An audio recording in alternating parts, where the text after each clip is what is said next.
జగన్మోహన్ రెడ్డి అస్త్రాలు సంధించిన షర్మిలపై తనదైన శైలిలో జిల్లాలో తొలి కౌంటర్ను కోవూరు ఎమ్మెల్యే నల్లపరెడ్డి ప్రసన్నకుమార్ రెడ్డి వేసినట్లయింది.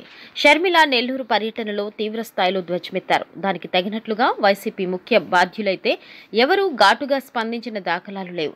ఈ క్రమంలో ప్రసన్న బుచ్చి పర్యటనలో చంద్రబాబు అమ్ముడుపోయిన షర్మిలమ్మ ఇంట్లో కూర్చోవాలని, నోరు అదుపులో పెట్టుకుని మాట్లాడాలని హెచ్చరించారు.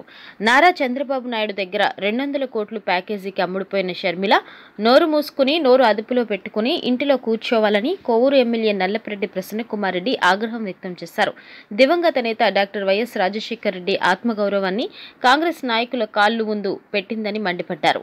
కుటుంబ సమస్యలు రాజకీయాలలోకి లాగడం సరైన పద్ధతి కాదన్నారు. అన్న పదవి ఇవ్వలేదని, పదవి వ్యామోహంతోనే వైఎస్ రాజశేఖర్ రెడ్డిపై ఎఫ్ఐఆర్ చేసిన కాంగ్రెస్ పార్టీలో చేరిందన్నారు. చంద్రబాబు నాయుడు వద్ద 100 నుండి 200 కోట్ల రూపాయల ప్యాకేజ్ తీసుకుని షర్మిల తమ నాయకుడిపై విమర్శలు చేస్తుందని అన్నారు. ఇకనైనా షర్మిల నోరు అదుపులో పెట్టుకుని మాట్లాడాలని హెచ్చరించారు.